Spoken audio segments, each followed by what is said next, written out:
Have you ever wondered why someone who was once so drawn to you suddenly begins to pull away? Why does that spark that felt so real at the start seem to fade, often without explanation? The truth is, attraction isn't just about that first connection. It's about what we do after that connection is formed. In today's video, I'm going to break down 5 habits that silently destroy attraction, habits you might not even realize you're falling into. And by the end of this, you'll not see what's been pushing people away, but you'll know exactly what to do to change it. So let's get started with habit number 1. It starts innocently enough. You like them, you're excited about them. And because of that excitement, you begin to rearrange your world to fit into theirs. You find yourself dropping plans, saying yes to things you don't want, and waiting on their calls or texts as if your day depends on it. Here's the brutal truth. The moment you start prioritizing their time over your own, the balance shifts. What felt exciting to them at the start, your passion, your independence, your drive, begins to fade in their eyes. Instead of seeing someone with their own world, their own goals, and their own focus, they start seeing someone who is just orbiting them. And the irony, the more you make space for them, the less they value that space. Imagine if someone canceled their whole life just to be available for you. At first, it might feel flattering, but soon it would feel heavy. It would feel like pressure. And what do we do with pressure? We step back. The key is this: attraction thrives on mystery, independence, and strength.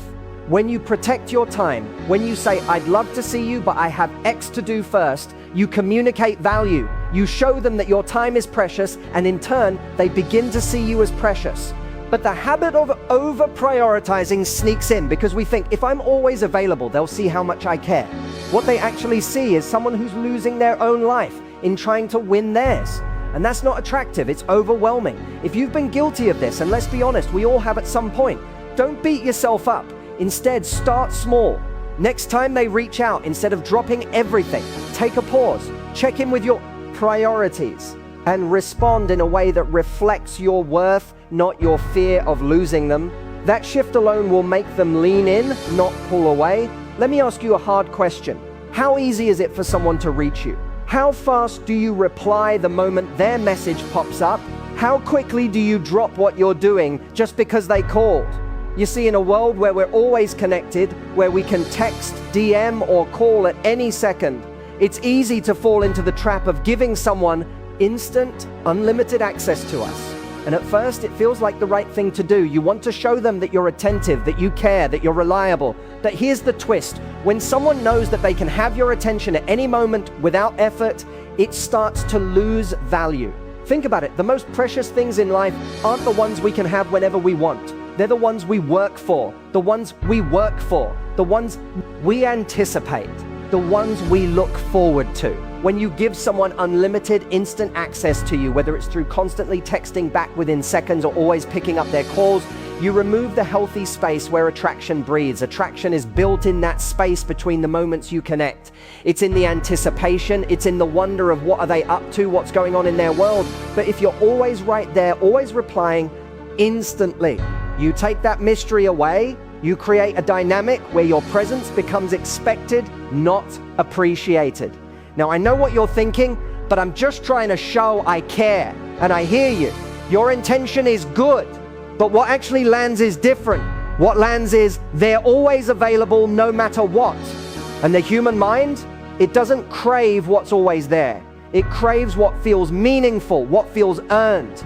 So what's the solution? It's not about playing games. I'm not telling you to deliberately delay your responses or ignore them just to build attraction. That's manipulative and it doesn't work long term. What I'm saying is, live your life, prioritize your day, be engaged in your world. When you do that, your responses will naturally come at a healthy pace. You'll reply when you're genuinely available, not out of fear of losing them or a need to prove your worth. And here's the magic. When you give someone access that feels special, when your attention is something they look forward to rather than something they expect, the connection deepens. They respect your boundaries. They value your time. And most importantly, they see you as someone who's confident enough to protect their energy. So today, I challenge you, check your habits. Are you giving away constant, instant access? Are you afraid to let a message wait while you focus on what matters? The strongest relationships are built not on constant contact, but on meaningful contact. And when you embrace that, you become magnetic without even trying. This one is subtle. It doesn't start as a mistake. In fact, it starts with what feels like love, care, and connection. You meet someone who lights you up. The time you spend together feels incredible. Slowly, without realizing it, you start to associate your happiness with their presence, their attention, their validation.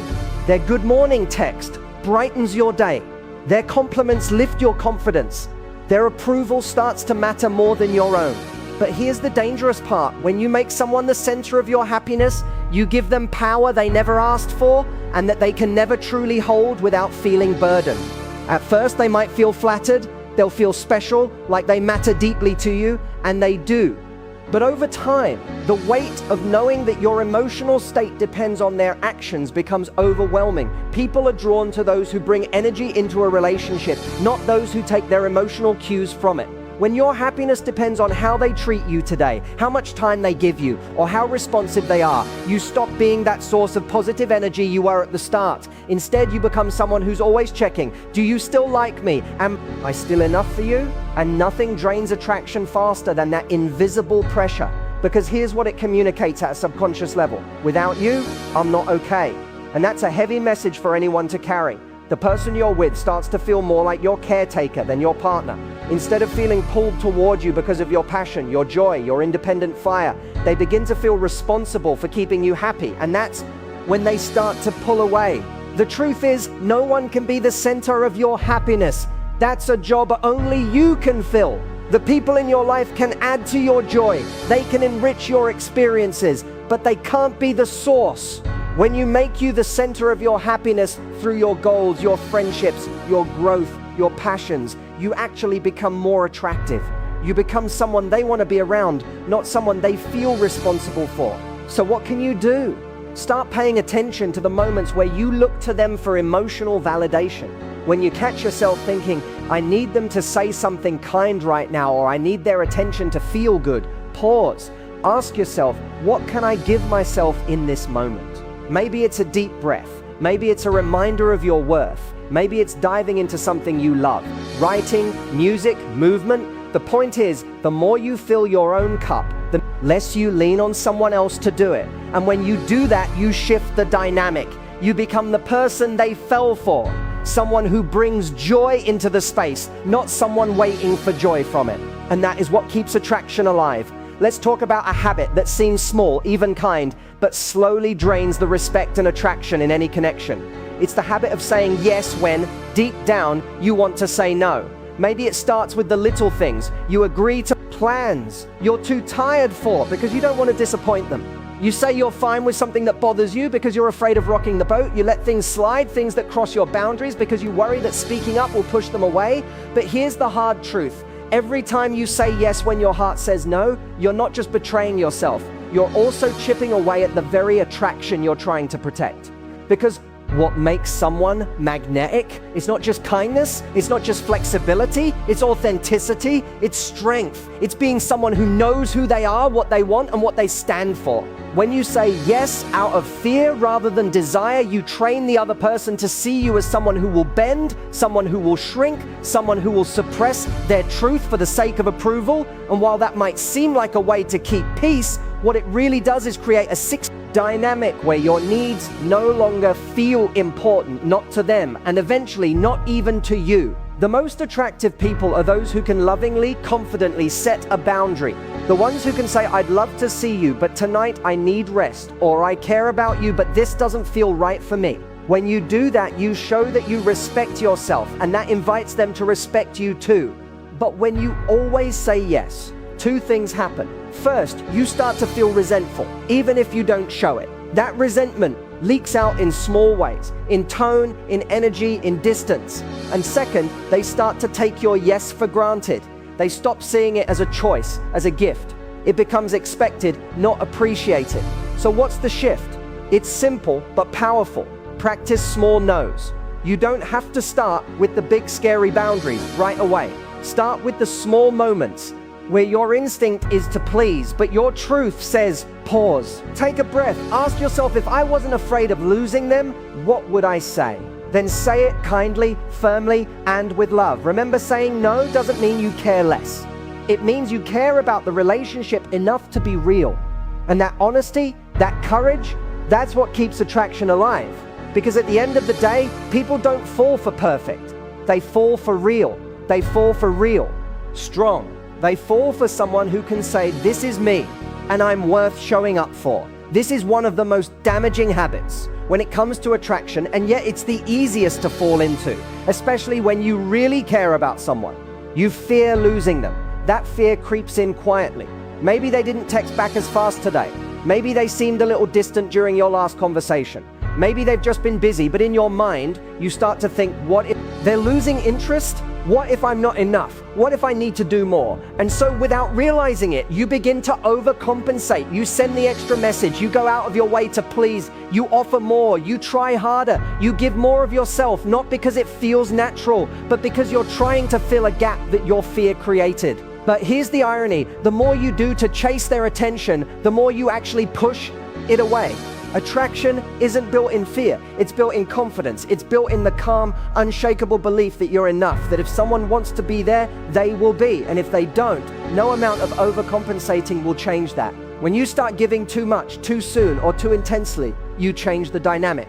What was once balanced starts to feel desperate. What was once exciting starts to feel overwhelming. The person on the other side begins to sense that your actions are no longer about connection. They're about securing them, holding on to them, making sure they don't leave. And nothing kills attraction faster than the feeling of being smothered. The truth is, no one wants to feel like they're being chased out of fear. They want to feel chosen out of strength. They want to connect with someone who shows up as whole, as confident, as worthy, not someone who's trying to prove they deserve to stay. So what's the shift? Next time you feel that urge, that anxious energy to text again, to give more, to do something extra just to reassure yourself, pause. Ask yourself, am I doing this because I want to or because I'm afraid? If it's fear, take a step back. Give the connection room to breathe. Trust that the right people won't need to be convinced. They'll choose you because of who you are, not because of what you do in a moment of insecurity. Start focusing on filling your life so full with purpose, passion, growth, and joy that your fear of losing them shrinks compared to the excitement of living. Because here's the secret. When you stop overcompensating, you stop chasing. And when you stop chasing, the right people stop running and start leaning in. You become magnetic, not by doing more, but by being more. By being grounded, by being secure, by knowing that your worth isn't tied to whether they stay or go. That's when attraction thrives. That's when connection deepens.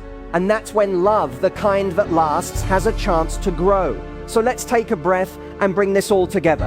The habits we've talked about today, over-prioritizing their time, giving constant instant access, making them the center of your happiness, saying yes when you mean no, and overcompensating out of fear, they don't make you a bad person. They make you human. We've all fallen into these patterns at some point. We've all tried too hard, given too much, or lost ourselves in the hope of keeping someone close. But here's the beautiful part. You can change this. Starting today, you can choose to show up differently. You can choose to protect your time, honor your boundaries, and fill your life so fully that love becomes an addition, not the source of your worth. Because when you do that, when you build your life from a place of confidence and joy, you become magnetic without even trying. People are drawn to that energy. They feel safe in it. They want to be near it, not because you're chasing, but because you're shining. So here's what I want you to do right now. Ask yourself, which one of these habits have I been guilty of recently? Write it down.